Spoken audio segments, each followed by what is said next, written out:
Hello friends, मैं हूं प्रतीक व्यास price बाबा से और आज मैं आपके लिए लेकर आया हूं Redmi 9 Prime का PUBG गेमिंग रिव्यू। जी हाँ, प्रोसेस आपको ऑलरेडी पता है। हम लोग लगभग 1 घंटे से लेकर 45 मिनट्स तक गेमिंग करते हैं और चेक करते हैं कि कितना बैटरी परसेंटेज डाउन हुआ है और टेम्परेचर अप हुआ है।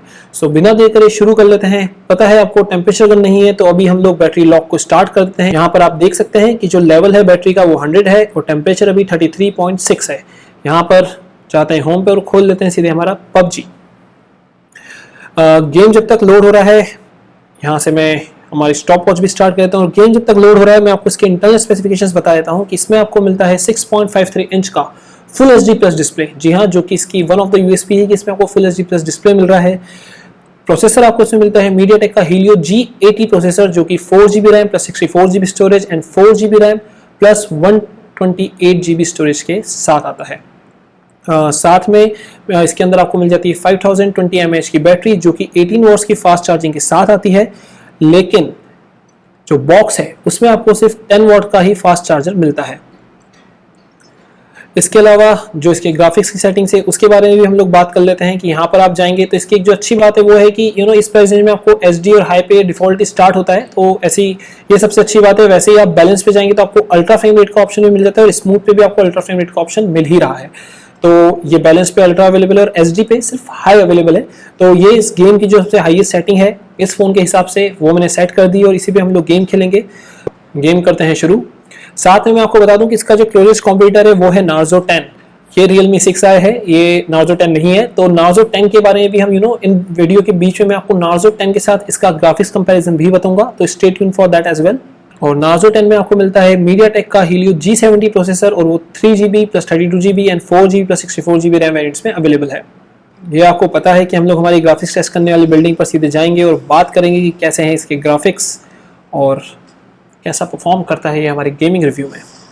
एंड गाइज, मैं ऐसा सोच रहा हूँ कि हम लोग PUBG के लाइव सेशन स्टार्ट करने लग जाएं जिसमें मैं आप लोगों के साथ खेल पाऊँ। तो कमेंट करके बताना मुझे कि आप लोगों का इस बारे में क्या सोचना है, क्या हमें साथ में PUBG खेलना चाहिए और आप खेलना चाहते हैं या नहीं। तो हम लोग वो भी स्टार्ट कर सकते हैं।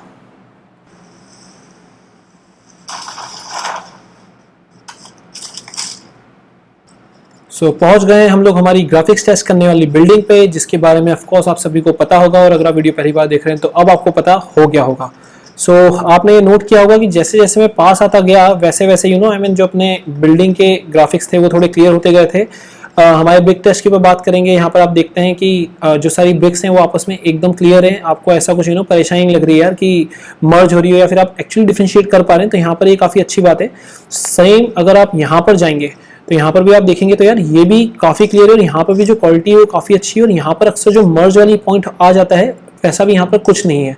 तो अभी जो डिटेल्स के ऊपर अगर बात करें कैसी है तो मैं बोलूँगा अच्छी है। आपको आप आराम से डिफरेंशिएट कर पा रहे हो जो वॉल की ब्रिक्स हैं उसके बीच में। तो वैसे ही यहाँ पर भी अगर आप देखेंगे जो शेडोज वगैरह हैं वो भी क्लियर है। तो यस, इसने हमारा ग्राफिक्स टेस्ट तो पास कर लिया है। एंड साथ में अब आपको मैं स्क्रीन पे Narzo 10A को अगर आप देखेंगे तो उसके साथ मैं आपको बता रहा हूँ कि इन दोनों में क्या डिफरेंस है। मेरे हिसाब से कहीं ना कहीं जो लगभग दोनों की बराबरी है जो क्वालिटी है वो, लेकिन मुझे थोड़ी सी Narzo 10A की वीक लगी और इसमें मुझे थोड़ी बेटर लग रही है। ऑफ कोर्स उसके अंदर आपको G70 प्रोसेसर मिलता है, इसमें G80 मिल रहा है, तो हो सकता है वो रीजन हो। लेकिन इन दोनों में से अगर आप पूछो किसकी बेटर है तो मैं बोलूंगा कि जो Redmi 9 Prime है इसकी quality in terms of graphics या विजुअल्स वो मुझे थोड़ी बेटर लगी। ऐसा अब कंटिन्यू रखते हैं अपना गेम प्ले और फिर देखेंगे कि कैसा परफॉर्म करता है हमारे गेम प्ले में। सामने हमारी बग्गी खड़ी हुई है तो लगे यार बग्गी वाला टेस्ट भी हम लोग कर ही लेते हैं।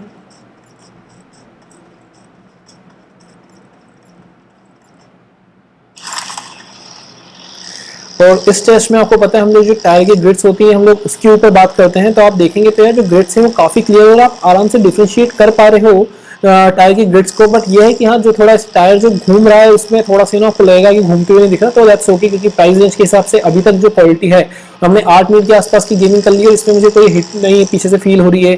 साथ में अभी तक तो एक्सपीरियंस अच्छा ही है। तो in terms of details, graphic details बोले तो यार ये अभी तक तो काफ़ी सही है। ऐसा एक बार मैं आपको Narzo 10A सीरीज का बग्गी का कंपैरिजन दिखा देता हूँ कि उसमें ग्राफिक्स कैसे दिखते हैं और इसमें कैसे दिख रहे हैं। आप मुझे कमेंट करके जरूर बताना कि आपको ज़्यादा बेटर ग्राफिक्स इसके लग रहे हैं।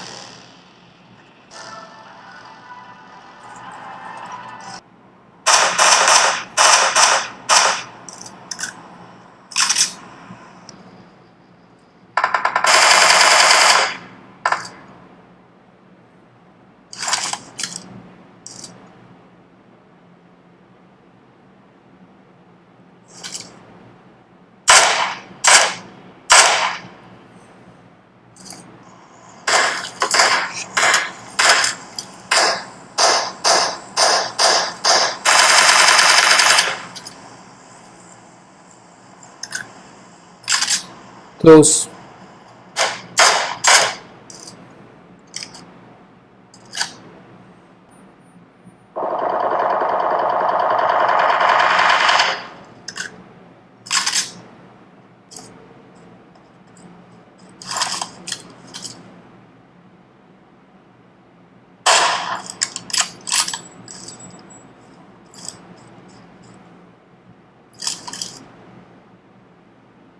तो थोड़ा सा टेक्निकल इशू के कारण मेरा ये वाला जो डेटा है ये जंप हो गया।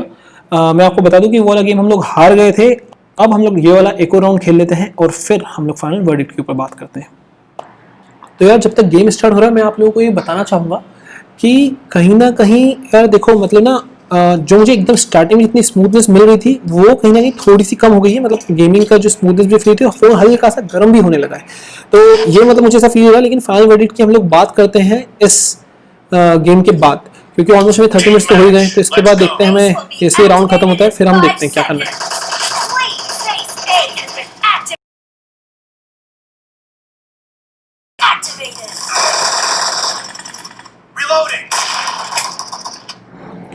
तो भाई लोग अगर बैटरी लॉक को आप लोग देखोगे तो देखो हमने 100% पे 33.6 टेम्परेचर पे स्टार्ट किया था। अभी 90% का बैटरी लॉक पे 40.6 टेम्परेचर, यानी कि 7 डिग्री का इसका टेम्परेचर बढ़ा है 42 मिनट्स की गेमिंग के बाद।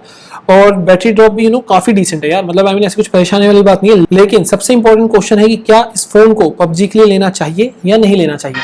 तो यार देखो सीधी सीधी बातें, मतलब आई मीन ना मैं आपको बताता हूँ, क्योंकि मैंने बीच में भी और चीज मेंशन करी थी कि यार जो मेरा फर्स्ट गेम है कि जो 30 मिनट तक के आसपास की जब मेरी गेमिंग रही ना उसमें तो मतलब बहुत ही बढ़िया एक्सपीरियंस था। लेकिन आखिरी के जो मेरे मतलब 15 मिनट निकाल लो 20 मिनट निकाल लो उसमें मुझे ना थोड़ी सी फ्रेम ड्रॉप और थोड़ा सा लैग वाला एक्सपीरियंस था वो मुझे मिल रहा था।